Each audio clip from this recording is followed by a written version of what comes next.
Olá, tia Nina, seja bem-vinda. Olá, Michel, seja bem-vindo, meu amigo. Grande Dan, Marconi. Duvido que você esteja com charuto também, mas eu tô.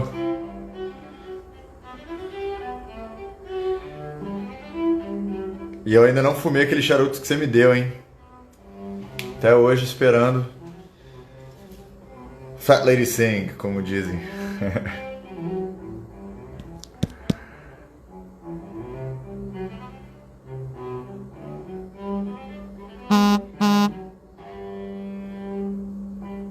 Quero foto sim, manda foto aí. Olá, Via Lúcio. Seja bem-vindo. E aí, pessoal? Como é que tá essa quarentena?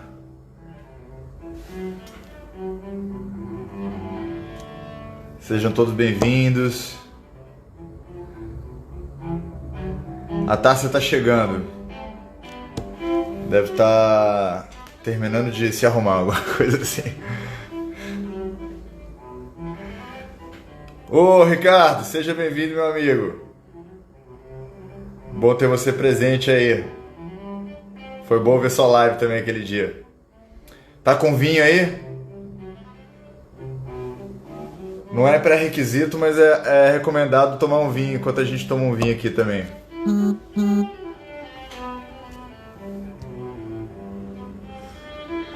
Vocês estão conseguindo me ouvir bem? Só uma pergunta aí, porque eu tô com uma musiquinha aqui de fundo.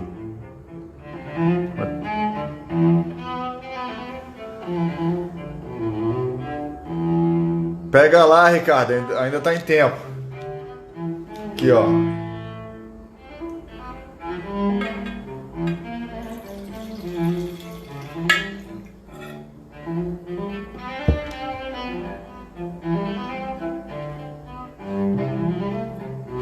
Saúde. Só um pouquinho de vinho.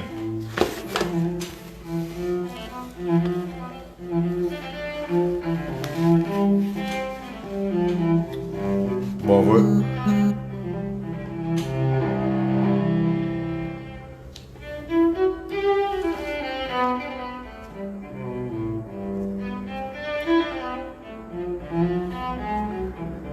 vou ver onde tá a taça. Só um segundinho, gente.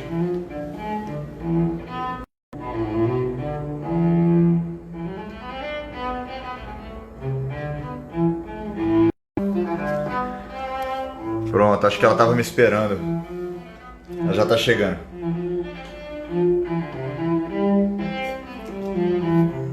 Hoje a gente vai falar sobre liderança fora do governo, né? Tá tendo tanta coisa aí no governo hoje em dia. Tanta coisa que faz a gente não entender, não conseguir se posicionar, né? Alguém que a gente achava que tava junto com outra pessoa, agora não tá. A gente não sabe mais que lado é de quem. E o governo brasileiro sempre teve dessas coisas, né? E antes estava bem, vamos dizer, polarizado. Opa, a Tássia chegou, vamos convidá-la.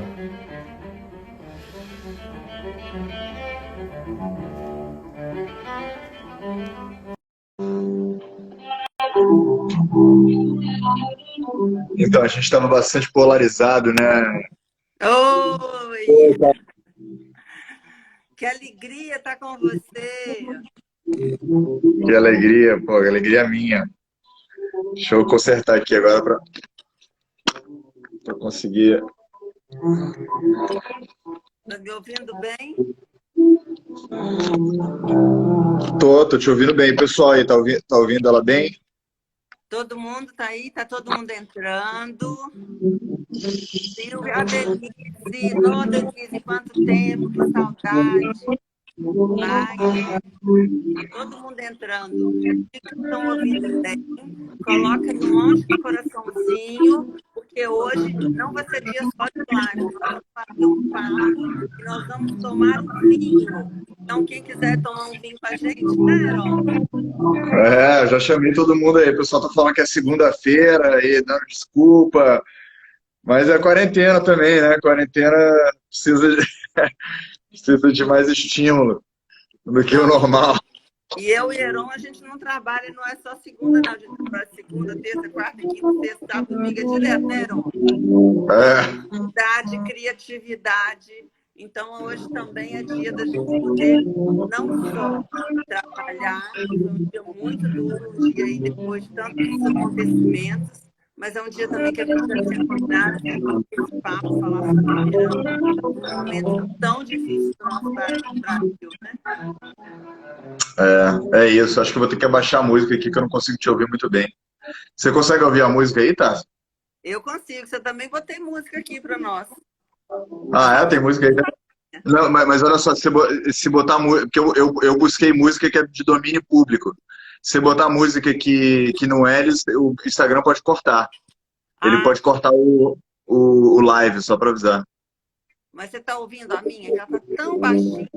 Não, não, tô ouvindo não. Então o Instagram não deve estar ouvindo também, não. Ó, Então vamos lá. não abri ainda o meu vinho, vou abrir agora.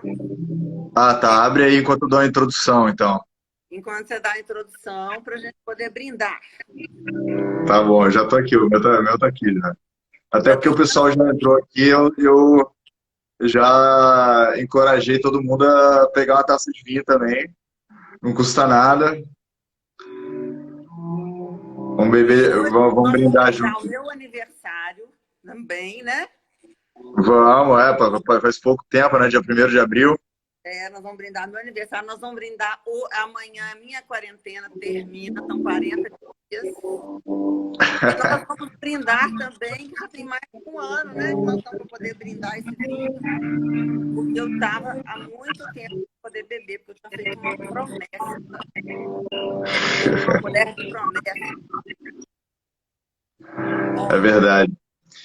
Mas começando nosso assunto aqui sobre brasileiros extraordinários, só para introduzir para quem não conhece o nosso programa, eu estou reunindo, eu e uns amigos, né? A gente está se reunindo regularmente, né? De tempos em tempos a gente faz uns telefonemas e cada vez mais tem mais gente participando. A gente está querendo, na verdade, criar um grupo de pessoas, um grupo de amigos que se encontra para discutir princípios, né, de liderança, virtudes e coisas do tipo, para a gente poder começar a fomentar uma consegui. coisa. Abriu, parabéns, conseguiu. Achei que ia ter que chamar seu filho para te ajudar. Então, mas a gente eu tô brincando, tá? É, Não, mesmo a gente se sentindo líder, a gente não é bom em tudo, né? Tem certas verdade. A gente não coisas que eu não sei, talvez eu nem queira saber, né? Hoje eu tô abrindo vinho aqui, quem abre para mim. Tá certo. Então aí a gente é um grupo de amigos. Aí eu tô chamando a Tássia, tô chamando todos os amigos que eu sei assim que são pessoas do bem, pessoas que gostam de contribuir, é, pessoas que se interessam mesmo, assim, que estão incomodadas com a situação do Brasil, com a situação, bom, do planeta inteiro, mas a gente está aqui no Brasil, né? A gente é responsável por essa terra aqui. E a ideia é a gente fazer uma série de conversas sobre como que a gente pode se elevar, como que a gente pode parar de depender do governo, parar de olhar para o governo para obter nossas respostas, né?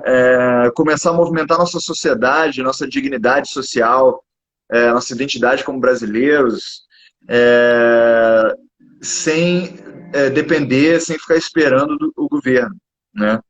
Então, hoje eu convidei a Tárcia Gonzalez, que é uma grande amiga e uma pessoa excepcional, né? Uma brasileira extraordinária que está aí para contribuir a sua parte e falar um pouco da história dela, falar um pouco da experiência dela e dar umas dicas para a gente aí, para o nosso projeto.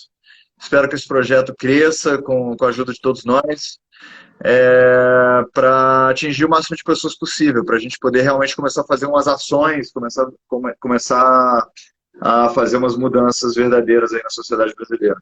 Então, Tárcia Gonzalez, se você pudesse apresentar, por favor, para o nosso público, dizer um pouco da sua experiência, de onde você vem, todo tipo de experiência, por favor, não é profissional aqui não, tá? Experiência de vida como pessoa, o que te ensinou, o que você gosta, etc. Bom, primeiro eu quero te agradecer muitíssimo, né? Estar eleita aí como uma brasileira extraordinária, grupo que você está criando. A gente já vinha conversando sobre algumas coisas, sobre alguns novos projetos. Conte comigo, porque eu estarei com você. Eu tenho certeza, né, da sua força, que a gente tem muito para poder fazer, independente do que acontece, né, das esperanças ou das decisões políticas. Tá música? Tá ouvindo a música? Tá interferindo? Não. Tá ouvindo Não, bem? sim, eu tô te ouvindo bem. Tá todo mundo ouvindo ela bem? Só para ter certeza. Diz que o Ah, áudio tá tá ruim? ruim. Melhorou? Ué. Melhorou? Agora ficou bom. Tava dando retorno. Melhorou, pessoal? Dá uma... Estão ouvindo bem? Tá com ruídos? Tava com ruído mesmo. Ah, tá, a música tá atrapalhando. Você já Tá, eu desligou tirei sua a música. Tirei a música aqui, tirei a música. Um Ih, minuto droga, que eu vou voltou. tirar a minha. Pronto, tirei minha música aqui. Beleza. É uma pena, né? Porque, pô, é a primeira vez na vida que bar tá atrapalhando.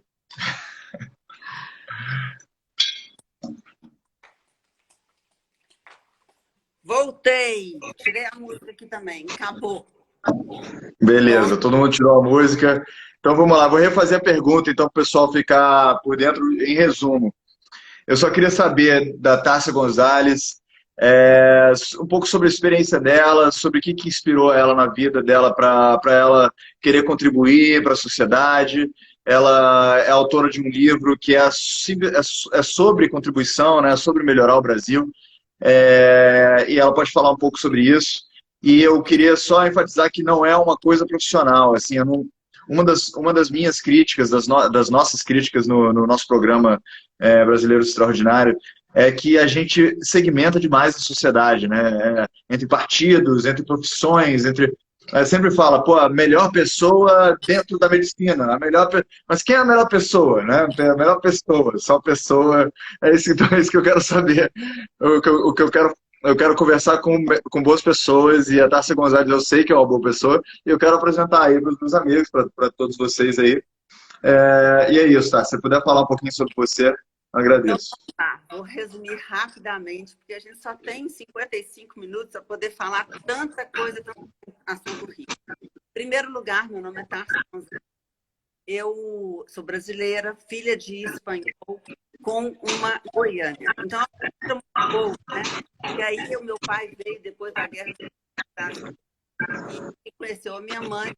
E nós tivemos a oportunidade de ter uma cultura onde tem a cultura brasileira e a cultura europeia. E isso me foi muito engrandecedor, porque toda a minha infância, durante toda a minha vida, eu sempre tive vontade, não só de conhecer o Brasil, mas de conhecer todo o mundo, né? Ter a oportunidade de ter, através disso, através de viagens, através da cultura, através da música, conhecer o máximo possível todas as culturas. Em uma dessas viagens que eu fiz, eu tive a oportunidade de conhecer Heron. Era um brasileiro, mas está de volta há pouco tempo no Brasil, é um homem do mundo também, né, Heron? E eu conheci ele em Israel, né, em negócios que nós estávamos juntos. Eu tive a oportunidade de conhecê-lo lá e foi muito interessante. De lá para cá, vários assuntos em relação a como que nós estávamos vendo. Tá, eles estão falando que o áudio está cortando bastante. Você quer tentar sair e entrar de novo, só para ver se... Gente, o meu áudio também tá cortando ou não? Está reverberando. Talvez o volume esteja alto. Só fala se o meu áudio também tá cortando, por favor. Só para eu ter Melhorou, certeza. pessoal? Reverberando. E agora, ficou bom? Tá, eu vou pegar um fone de ouvido, então. Só Só o um meu? segundo. Diz que só o meu que está fazendo isso, só o da Tárcia. Ah, é? É. Não, mas pode ser por causa do meu aqui, então eu vou Ou então nós pegar um fone de saímos e ouvido. entramos de novo, né? Tenta você sair e entrar de novo. Porque O o do Heron meu tá tá ótimo, bom. o meu tá ruim. Mas eu E vou o pegar Tom um, Wi-Fi um tá muito bom. headphone mesmo assim.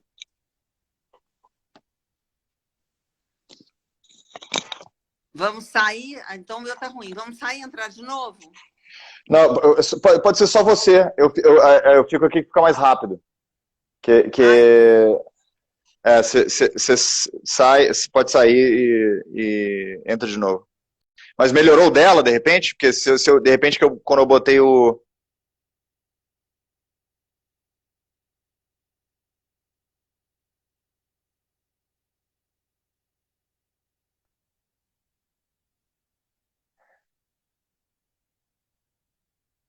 E aí, pessoal, quem mais já pegou um vinho aí? Dan, Alex.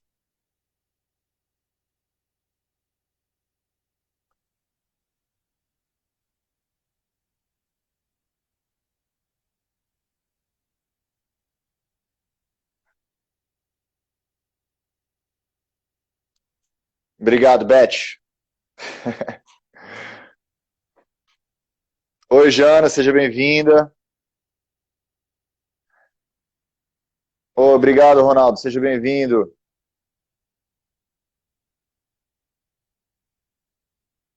Valeu, Beth, igualmente. O importante é estar tomando algum álcoolzinho segunda-feira à noite, né? Com os amigos é sempre bom. Esperar a se entrar de novo.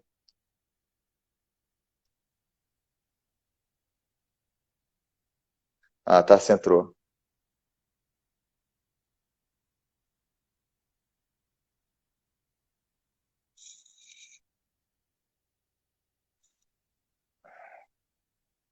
Opa, Quinta do Morgado. e agora, tá bom, pessoal? Agora parece que melhorou bastante, hein? É, eu botei meu fone também. Eu tô ouvindo muito bem. Posso começar de Ri- novo? Ricardo, se a gente for marcar um só para falar de vinhos, aí eu vou ter que dar uma estudada boa com você, hein? Eu quero saber se ficou bom. Ficou ótimo, tá bom agora. Pode continuar, vamos lá. Pode? Na hora que coloca o fone aqui. Ah, agora ficou bom. Então tá. Ok. Então, estava falando rapidamente de mim. Meu nome é Tárcia. Eu sou filha de um casal maravilhoso, que é um espanhol com uma brasileira. E isso me deu a oportunidade de ver o mundo com outro olhar, a partir da criação que eu tive, né?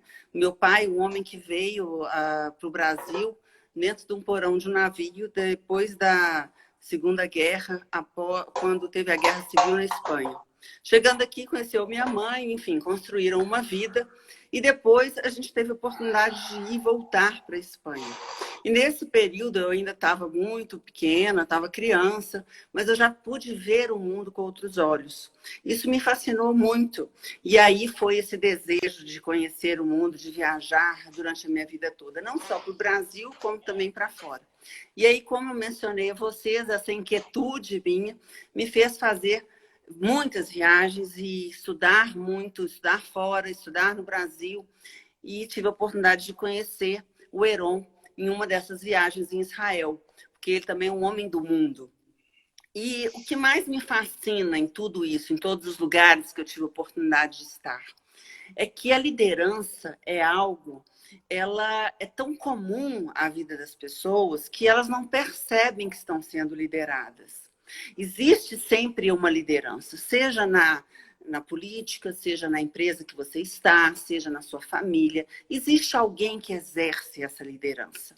E essa liderança, ela é capaz de transformar as pessoas, de levarem elas além, ou simplesmente de arruiná-las. Então, quando a gente estuda a história, a gente vê aí, né, nações inteiras arruinadas por uma liderança que não foi exemplar, ou que ela não se comportou como uma verdadeira liderança. E assim foi na história do mundo inteiro, né, de décadas e décadas aí, sempre aconteceu assim. E no Brasil não podia ser diferente.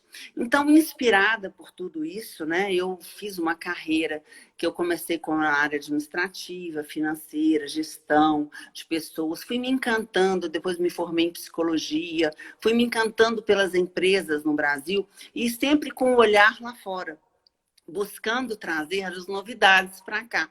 E dentro da empresa da minha família, que meu pai começou, eu comecei a perceber que existiam muitas inovações que nós ainda não estávamos adequados. E eu tenho como sócios meus irmãos também, e eles sempre me deram muita liberdade de trazer para a nossa empresa, para o nosso grupo, as minhas ideias. Então, dentro disso, eu construí uma cultura organizacional dentro dos nossos valores, dentro daquilo que a gente acreditava, mas uma cultura forte, onde as pessoas eram valorizadas. E assim foi. A empresa que eu deixei agora o cargo de presidente do conselho há 2 meses, por 4 anos eu fui presidente do conselho, fui executiva, nos destacamos muito e somos a maior empresa de logística do Brasil. Nesse aspecto, nós crescemos e crescemos juntos, cada um dentro da sua liderança, né? Então, essa é um pouco da minha história profissional, que eu posso ir aí detalhando para você de acordo com aquilo que você tiver vontade de dizer. Então, mas diz para a gente um pouquinho assim da sua história mais pessoal. O que te inspirou? Quem foram os seus grandes gurus, né? A sua história, os seus valores, né? De onde vieram e o que te fez, por exemplo, escrever seu livro. Esse tipo de coisa também gostaria de saber. Eu acho que outras pessoas adorariam. Então, vamos lá. Primeiro, acho que antes de qualquer coisa, os nossos mestres, né, os nossos grandes mestres, estão dentro da nossa própria casa. São pessoas que nós admiramos, são a nossa família. Não necessariamente os nossos pais. No meu caso, eu tenho os meus pais como pessoas que eu muito admiro, que sempre trabalharam não pelo valor do trabalho, mas o trabalho pelo amor ao trabalho. Então, eu vi os meus pais crescerem e sempre valorizar muito o fazer e o fazer bem feito. Então, eu e os meus irmãos crescemos com esses valores e isso foi muito importante para a gente, né? Depois a gente vai crescendo e a gente vai criando outros mestres, que são pessoas que participam da vida da gente na academia, dentro da universidade, e eu tive grandes mestres que me ajudaram muito profissionalmente. Um deles foi o meu professor na faculdade de administração, o professor Carlos Alberto Gonçalves. Ele é um grande homem, um professor muito renomado e que me provocava muito. E isso é muito interessante, porque para a gente poder ter verdadeiros mestres, a gente precisa de ter pessoas que nos provocam, que nos tiram do conforto e que nos fazem ter vontade de modificar, de crescer. E ele foi uma dessas primeiras pessoas quando eu tinha 18 anos. Me ajudou muito na minha carreira profissional, sempre me provocando, sempre me instigando, sempre me desafiando. E depois, ao decorrer dos anos, tive outros mestres na área corporativa, na própria fundação, a professora Elismar, que foi para mim uma pessoa que eu muito admirei e admiro até hoje. Wilson Brumer, que me ajudou muito na época que eu assumi a presidência do conselho. E agora, nos últimos 2 anos, o psiquiatra Dr. Augusto Cury, que foi também um grande incentivador e que me desafiou. Falou, Tárcia, escreva um livro. Eu falei assim, mas do que eu vou escrever? Ele falou assim, do que você mais gosta? Eu falei assim, o que me fascina é falar sobre liderança dentro das companhias. Aí ele falou para mim, você não acha que é muito pouco, não, escrever só para as empresas, o seu público que você já conhece? Aí eu falei assim, mas eu vou falar para quem? Aí nós estávamos em 2017, naquela situação desagradabilíssima, né? No começo da crise de 2018, com o impeachment da Dilma, e ele falou assim, escreva de liderança para o Brasil. Eu coloquei as duas mãos na cabeça e eu falei assim, como que eu vou escrever de liderança num país que não tem líder? Aí ele falou assim, mas o que é ser líder? Aí eu falei assim, bom, ser líder é ser apaixonado por aquilo que a gente acredita, antes de qualquer coisa. E aí, nisso, veio a provocação. Apaixonados pelo Brasil. Porque eu senti que, naquele momento, a bandeira do Brasil estava machucada, sabe? Ela estava, assim, escorraçada. A gente não tinha nem identidade mais. E aí, naquele momento, eu falei assim, apaixonados pelo Brasil, onde estão? E aí surgiu o título do meu livro, que eu vou aproveitar para mostrar para vocês, que é uma bandeira do Brasil. E essa bandeira do Brasil, ela está toda pisoteada, está até com tiro aqui, ó, porque era assim que eu enxergava, eu chorava. Eu lembrava do tempo que na escola eu ficava na fila durante um ano inteiro para ser escolhida para poder estiar a bandeira, antes de entrar para a aula. E aquilo era maravilhoso. E nós não tínhamos mais isso. Os nossos filhos não têm mais isso, né? O brasileiro não tem mais isso. Eu sabia cantar o hino, eu sei cantar o hino. E as pessoas não sabiam cantar o hino, não sabiam mais nada. Eu falei assim, poxa, nós perdemos tudo. Por que Tá, nós perdemos tudo? Eu como fiz colégio nos Estados Unidos, né?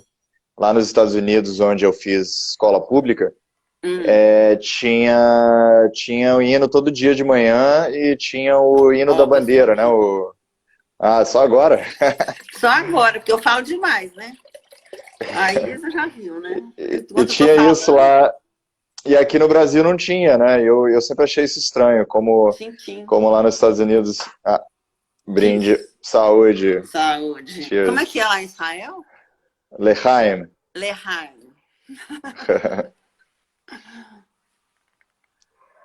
Então, e eu sempre achei estranho isso, e na verdade também fez parte da minha formação isso. Né? O fato de que eu sei, por exemplo, eu sei de cor o hino dos Estados Unidos, e eu sei o hino da bandeira dos Estados Unidos também, que é o, como é que chama? O voto da Pledge of Allegiance, né? O voto de aliança à bandeira dos Estados Unidos. Todas as crianças, né, pelo menos quando eu morava lá, faziam isso todo dia de manhã, e isso também me inspirou bastante. E o fato de não ter no Brasil, isso me deixou um pouco confuso, sabe? Mas no Brasil tinha, né? Depois é que foi passando. Acho que nos anos 80, mais ou menos, isso foi perdendo sentido, né?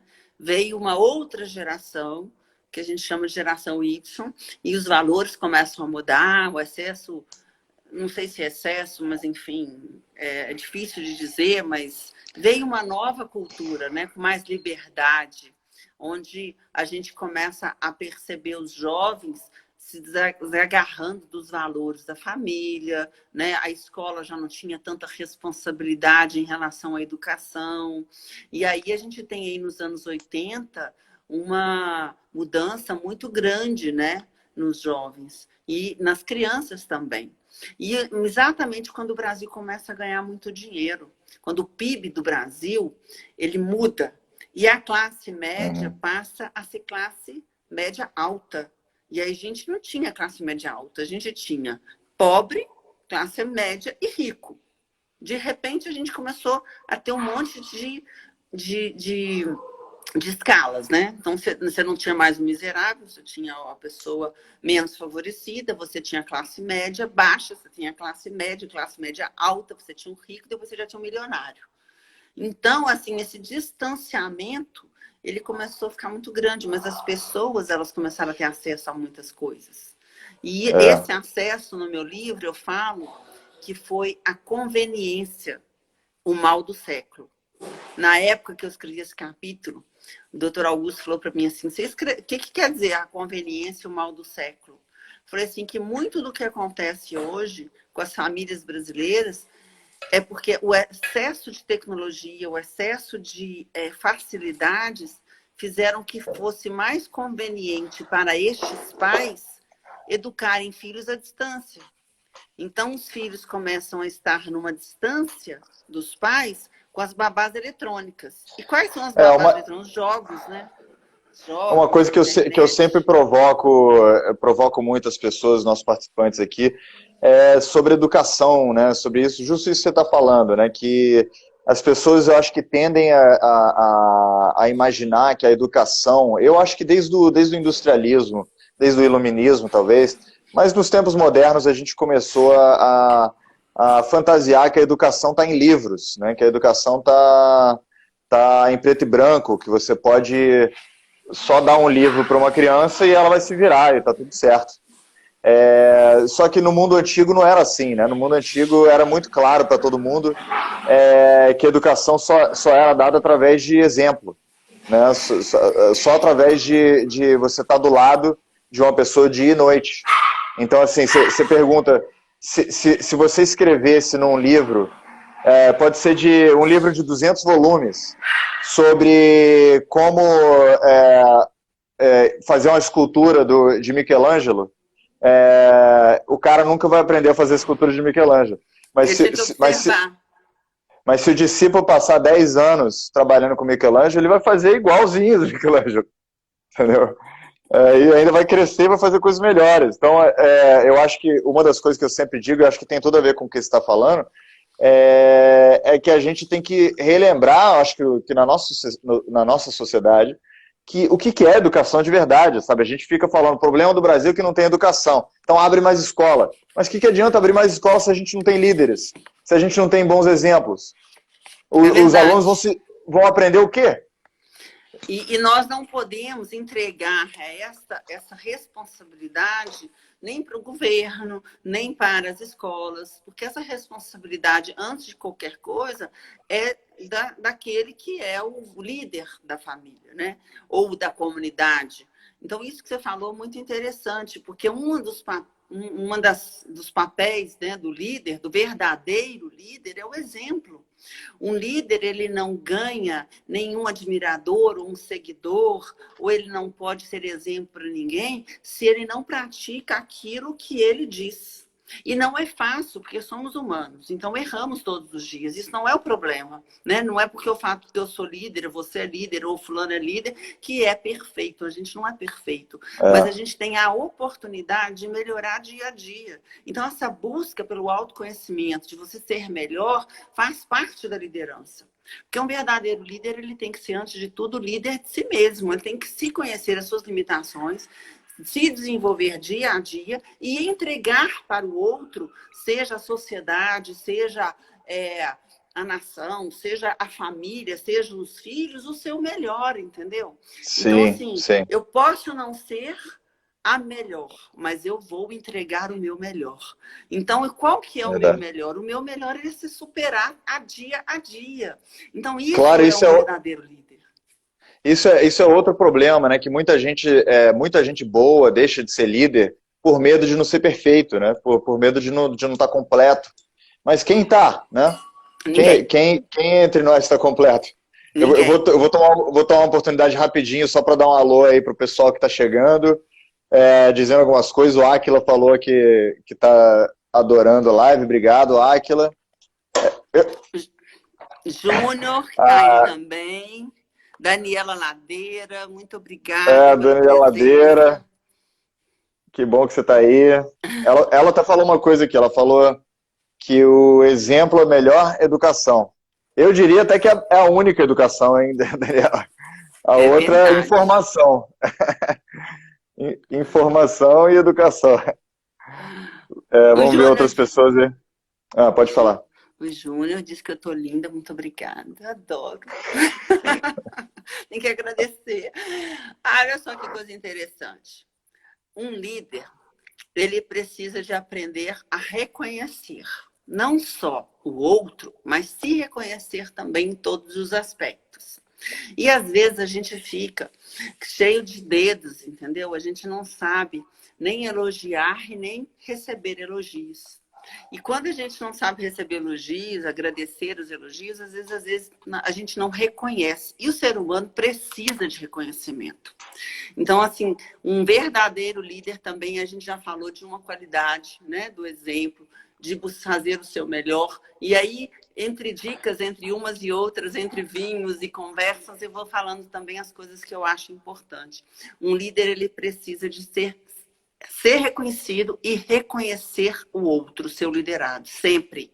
Principalmente dentro das empresas. Muitas pessoas acham que você paga o salário, que você contrata e por causa disso as pessoas elas têm que dar o seu melhor. Mas aquilo ali às vezes não faz a menor diferença. E hoje com essa Covid-19, isso está sendo muito fortalecido, porque não importa aonde você mora, quanto que você ganha, o que você tem, importa realmente é que todos nós somos iguais. Então, se todos somos iguais, estamos na mesma página, conseguindo passando pela mesma dificuldade, o que muda entre eu e você? A forma com que a gente age diante do desconhecido, que hoje é o Covid-19.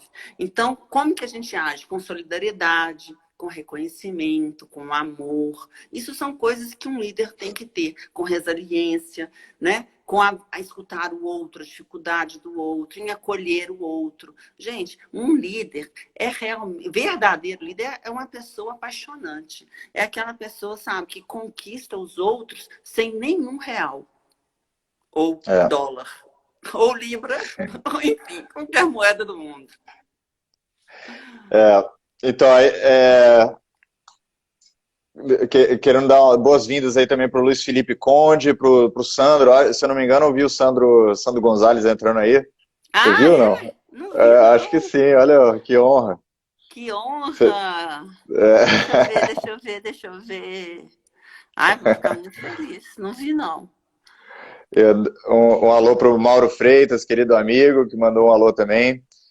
Para a Lídia aí, boa noite. Dionísio, boa noite também. Eu queria dizer, pessoal, que isso... alô. Queria dizer, pessoal, que isso aqui é uma conversa livre entre todos nós aqui. Eu estou encorajando todo mundo a pegar um vinho também, para a gente ficar à vontade, conversar, fazer perguntas, fazer provocações, comentários. A gente pode até, de repente, não ver alguma coisa que passar aí, mas se a gente não vir, você pode repetir, que a gente com certeza vai dar valor e vai trazer aqui pro live a sua indagação, a sua inquietação, porque o objetivo do nosso programa Brasileiros Extraordinários é honesto, né? A gente não está aqui para vender nada.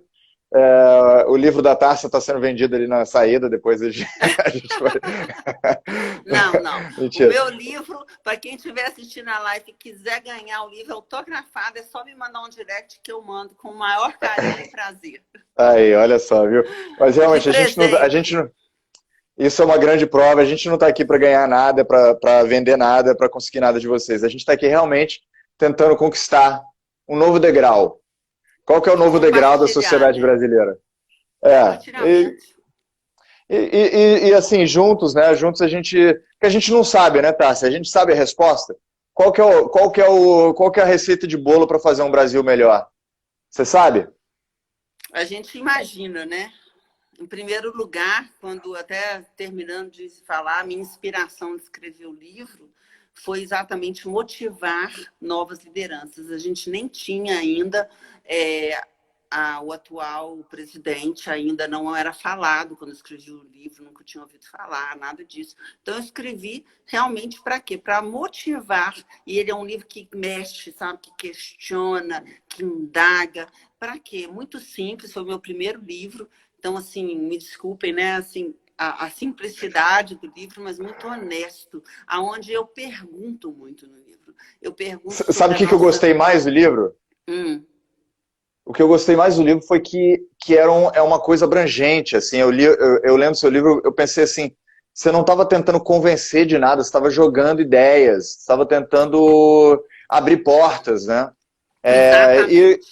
E quem sabe eu não estou aqui agora porque eu li o livro, entendeu? Porque, antes eu Pô, morava em Tel Aviv, né? Eu não estava tão ligado aqui com o Brasil. Hoje eu estou morando no Rio de Janeiro, que é a capital do Brasil, não sei se vocês sabem. É verdade. É a capital do Brasil. E estou aqui, pô, tentando contribuir com sinceridade. Então, tô te falando assim, eu fui inspirado pelo seu livro. Mas desculpa, eu te Ai, cortei de novo. Vai lá, termina, eu fico muito termina a sua feliz. explicação. Não, é porque assim, quando começou essa história de live, nunca foi uma coisa que eu fiz, não, sabe? Eu me senti assim um pouco constrangida de fazer. Mas eu fiz algumas que eu achava que era muito importante para contribuir com as pessoas. Então, nós falamos aí com advogados, eu falei com economistas, e aí nós falamos sobre comitê de risco, sobre as preocupações para a gente nos prepararmos para aquele momento de pandemia. E aí eu comecei a elaborar uma série de materiais, porque eu sou muito inquieta. E aí eu falei assim, eu preciso de fazer algo. E aí eu fui produzindo material. E aí depois eu disse assim, não, agora tá bom. Tá bom, então agora eu vou produzir para mim mesma. Então eu tenho escrito diariamente sobre o momento. Porque como o meu livro ele é sociopolítico, então ele tem esse gancho, né, essa veia política, então eu tenho registrado tudo isso. Não sei ainda para quê, qual o motivo, mas enfim. Mas Uhum. eu gosto de registrar isso na minha história, na minha vida, e isso é o meu legado. Mas quando você me convidou e falou assim, vamos fazer um bate-papo, a primeira coisa dentro da minha formalidade, manda as perguntas. E você disse assim, não tem pergunta. Nós vamos fazer um bate-papo, do jeito que nós conversamos, entendeu? Vamos ver o que é. Porque a verdade é essa, a gente querer influenciar as pessoas com aquilo que nós acreditamos. E aí a Dani falou uma coisa muito interessante, que ela falou, que eu sempre falo nos meus treinamentos, é que, olha, como Que é você palco, mesmo plateia disse, e bastidores. isso, e isso é uma coisa muito interessante que a gente precisa de aprender, sabe, como líder. Nós temos 3 lugares que nós podemos estar na vida. Eu falo isso muito nos meus treinamentos. Ou nós estamos no palco, ou estamos na plateia, ou estamos nos bastidores. E como líderes, nós precisamos de entender que nós precisamos também sair do palco. Quando que a gente sai do palco? Quando a gente não está preparado. Então, isso que você me perguntou. E nós sabemos o que vai acontecer com o Brasil? De forma nenhuma. Nós temos que estar mais do que nunca atualizados, sair daquela, sabe, daquela bolha sei lá, parece que está todo mundo meio... Não quero saber o que está acontecendo. Gente, nós temos que saber o que está acontecendo. Dia a dia, nós estamos tendo uma oportunidade de nos recriar, redescobrir como brasileiros que somos. Acabou aquela história de manda quem pode, obedece quem tem juízo. Acabou aquela história do brasileiro que quer só saber de tirar vantagem. Acabou aquela história do jeitinho brasileiro. Nós estamos construindo um novo Brasil. E como que é construir um novo Brasil? É igual construir uma casa. A gente tem que ter base sólida. E quais são essas bases sólidas? São os valores.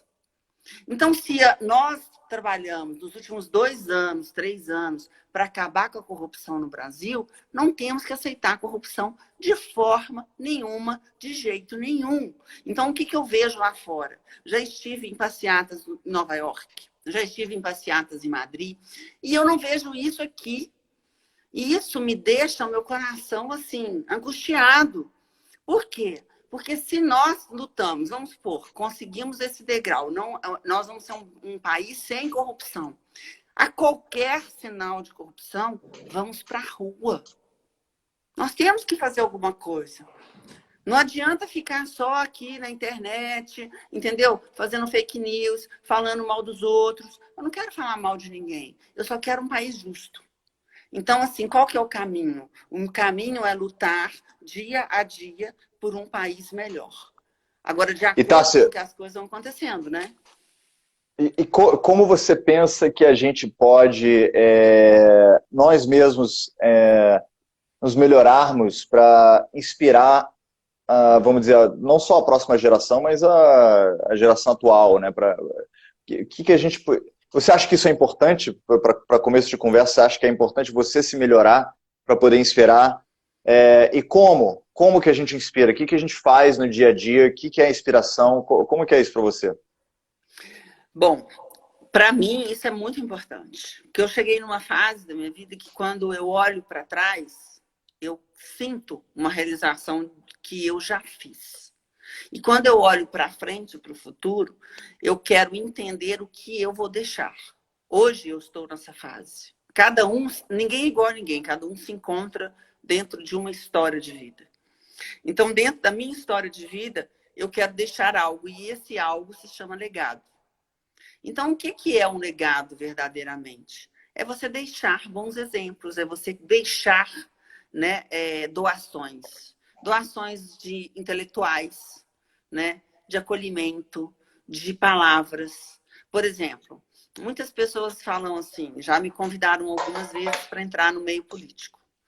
Eu digo, isso não vai acontecer. Para quem me acompanha e para quem vai continuar me acompanhando, isso não vai acontecer. Por que não vai acontecer? Porque a liberdade da minha fala, de dizer aquilo que eu penso, sem nenhum tipo de censura, se eu estou certa ou se estou errada, não tem preço. Então, eu acho que o verdadeiro líder que quer deixar algo para as próximas gerações, ele tem que ser enraizado de princípios e valores, do que ele acredita. Não estou dizendo que o que eu acredito, todo mundo tem que acreditar também. Mas eu quero, pelo menos, deixar as minhas ideias como boas reflexões. Porque ninguém muda ninguém, entendeu, Heron? Eu não vou mudar o seu pensamento, eu não vou mudar o pensamento de ninguém que estiver assistindo a gente. Mas eu posso deixar um pontinho de interrogação. E esse pontinho de interrogação pode fazer com que a pessoa se sinta melhor, que ela cresça, que ela queira crescer. Então, eu acho que é isso, que nós temos que contribuir com as próximas gerações e com os nossos filhos. Né? A gente dá os valores, a cultura, o básico, depois eles abrem asa, vão voar, vão fazer suas próprias escolhas. Mas nós temos que deixar palavras fortes daquilo que nós acreditamos. Então, isso faz com que as pessoas mudem. Quando eu digo aqui que nós temos 3 lugares que nós temos que estar, eu acredito que as pessoas não vão esquecer. Mas elas vão lembrar, em algum momento da vida delas, aonde que eu estou? Estou no palco? Não, eu não estou no palco, eu não posso, eu estou fragilizado, eu não posso estar no palco. Então, se recolha, tenha dignidade de se recolher e ir para os bastidores, se prepare de novo para poder voltar para o palco. Agora, eu não estou no palco nem nos bastidores, eu estou na plateia, porque eu preciso também de aprender com o outro. Então, um verdadeiro líder é aquele que ele sabe aprender, ele sabe ensinar e ele sabe transformar. Isso, para mim, é fundamental. E aí, realmente, a gente tem uma liderança verdadeira. Porque a gente aprende todos os dias, a gente ensina todos os dias e a gente pode fazer muito melhor todos os dias. Tô inspirada, hein? Eu queria dar um alô aí também pro Thiago Queiroz, meu grande amigo que passou por aí também. Você viu outra pergunta? Alguma coisa? Deixa eu Vamos ver se alguém ver. fez alguma pergunta. Alguém fez uma pergunta, pessoal? Nossa, mas tem muita gente na nossa live. A Rita Valadares. Nossa, que saudade. Rita, saudade demais. Minha amiga de infância, linda, maravilhosa. Essa mulher é demais. Ela é um espetáculo. Aquela pessoa que você nunca esquece. Lídia, tenho sim me influenciado por você no pouco tempo que te conheço. Aí, ó, tá vendo, Heron? É pra você. Alessandra. Ei, Alessandra, muito obrigada. Essa mulher linda também. Uma história de vida maravilhosa. Tive a oportunidade de acompanhar ela desde pequena. Um bom legado pode ser uma bela armadilha na selva. Eu tentei entender isso aí, não consegui. Deixa eu ler para ver se eu entendo. É do Aquila Brito. Aquila Brito. O bom legado pode ser uma bela armadilha na selva para a presa magra que o predador não capturou no período de vida, mas depois de morto garantiu a mesma presa na melhor condição que ele desejara. Olha, muito interessante o que você falou, mas assim, você me perdoa a minha simplicidade, eu não consegui entender o que você está querendo dizer. Explica melhor aí, porque eu vou querer entender. Me ensina, que eu quero aprender. Você entendeu? Eu não entendi. Eu não entendi também, não. Pessoal, por favor, façam perguntas, que sejam um pouquinho mais simples as perguntas, para a gente poder entender. Mas vamos continuar com as provocações aqui para a Tássia, que ela vai conseguir se defender muito bem. Só tem 31 minutos, então tem muito tempo ainda. Pode falar. Tá bom. Então, eu queria falar sobre tudo isso que você falou, você falou se lembrarem das suas palavras e tudo mais, mas o que eu gostaria de saber é mais sobre ações, né? Como que a gente pode, nós como brasileiros hoje, inspirar, como que a gente pode fazer uma sociedade diferente? Porque assim, primeiro, quando as pessoas respondem essa pergunta, normalmente eles falam, o sistema de governo, é o Bolsonaro, é o Lula, é a Dilma, sempre está muito longe, né? Sempre está uma coisa assim, fora do nosso alcance. O que a gente consegue fazer, a gente, indivíduos, como que brasileiros de bem, pessoas de caráter, conseguem fazer alguma mudança significativa na nossa sociedade agora, hoje? O que a gente tem que começar a mudar? O que a gente tem que começar a fazer em termos de ação para chegar a algum estado melhor, vamos dizer, algum estado não no sentido político, mas no sentido de estado de espírito, um estado de espírito elevado, né? Como o Brasil. Eu achei super interessante a sua pergunta. Por quê? No meu próprio livro eu falo muito sobre isso. O brasileiro sempre foi muito acomodado, né? Sempre foi uma nação muito acomodada, com uma cultura que ficou enraizada, aonde o jeitinho brasileiro, onde as coisas se resolviam de alguma forma e que tudo acabava em pizza. Isso vem assim, vem da história, né? Desde a colonização, tudo que aconteceu na nossa história, como que fomos colonizados. Então, eu não considero, pelo fato de ser filha de espanhol, ter tido a oportunidade de conhecer outras culturas, eu não considero a nossa cultura brasileira uma cultura forte. Por aí a gente começa a entender o que a gente precisa de fazer. Se você que está me ouvindo considera que a nossa cultura não é uma cultura forte, fazendo alguns paralelos, né? Até Heron pode me ajudar, porque ele conhece muito mais o mundo do que eu. Mas fazendo um paralelo, por exemplo, em relação aos Estados Unidos. Nos Estados Unidos eu convivo muito, estou sempre lá 3, 4 meses do ano. A cultura do americano é uma cultura, assim, que existe um respeito à bandeira. Existe um respeito à autoridade, existe um respeito ao ser humano. Lá, por que lá é mais seguro do que aqui? Porque as pessoas sabem dos seus próprios limites. Então, a gente não está o tempo todo com medo, a gente não está o tempo todo agredido, porque se existe alguma coisa que vai acontecer lá fora, as pessoas têm uma lei a ser cumprida. E essa lei, ela é cumprida, então as pessoas vivem com muito mais respeito. Então, vamos pensar no nosso país, no Brasil. O que o Brasil precisa de transformar? Primeira coisa, a gente tem que mudar essa imagem. Nós somos um país jovem, nós podemos fazer isso. Talvez eu não vou colher esses frutos, mas se eu acredito que eu começo a provocar isso, as próximas gerações dos meus filhos, dos meus netos, eles vão colher esses frutos. Eu acredito que nós precisamos de um novo Brasil, com novos líderes. Líderes que realmente acreditem no ser humano, que valorizem o ser humano acima de qualquer coisa.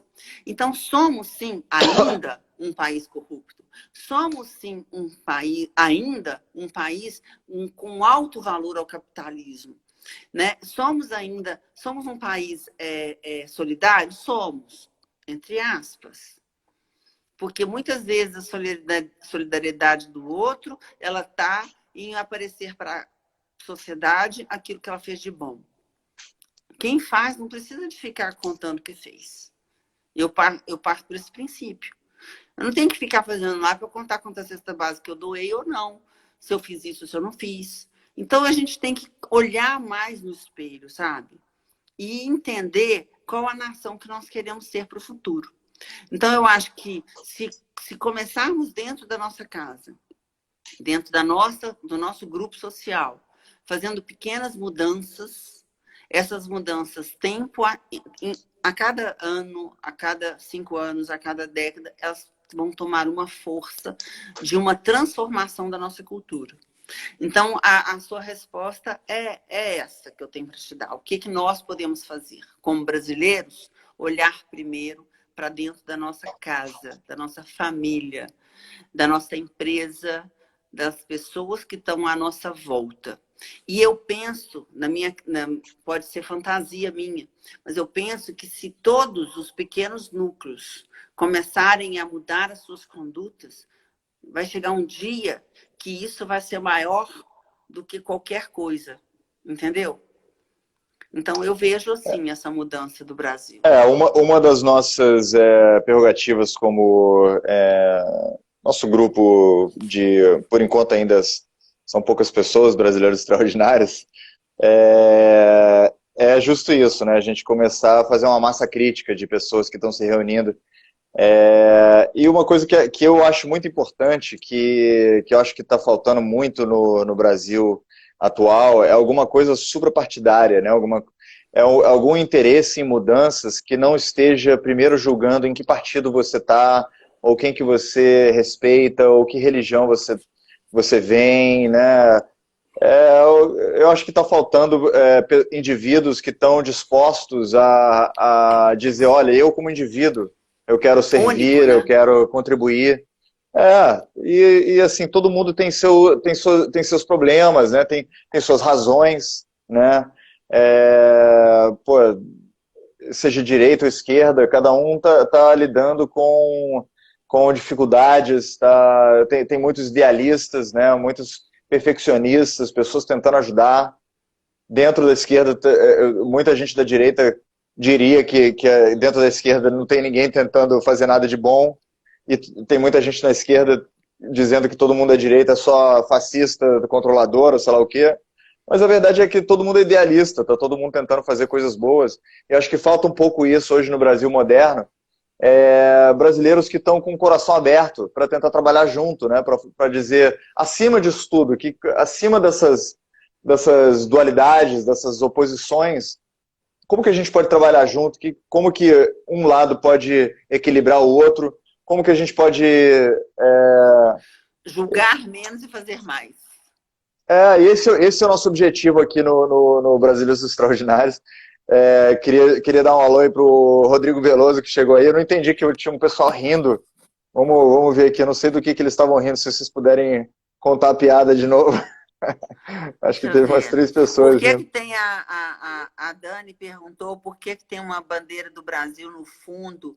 Qual é o intuito disso? Porque somos apaixonados pelo nosso Brasil. Não é isso, Heron? Com certeza. A ideia disso é brasileiro extraordinário. E tem o livro aqui, ó. Porque somos brasileiros extraordinários, né? Pessoas que estão aqui botando a cara, independente se vocês vão gostar ou não, batendo um papo descontraído, colocando coisas para que sejam repensadas, recriadas, enfim, reinventando. E aí eu quero pegar o gancho da pergunta do Júnior, da Via Lúcio. Ele pergunta aqui, você acha que a comunicação será a chave do sucesso? Eu tenho certeza. Por que isso? Porque durante muitos anos, eu lembro assim, eu sempre fui muito diferente, vamos dizer assim, ousada. E todas as vezes que eu questionava, eu chamava alguém para questionar comigo. E quando eu fazia isso, eu sempre ouvia, desde a minha adolescência, não, deixa quieto, não mexe com isso não. Não mexe, a gente não está ganhando não, deixa isso para lá. Então, o brasileiro sempre empurrou muito as coisas com a barriga. Só que chegou num ponto agora, 2020, acabou. Nós não podemos mais empurrar com a barriga nada. Nós temos que usar da única coisa que nós temos, que é o direito da democracia. E a direito da democracia é o quê? É a comunicação.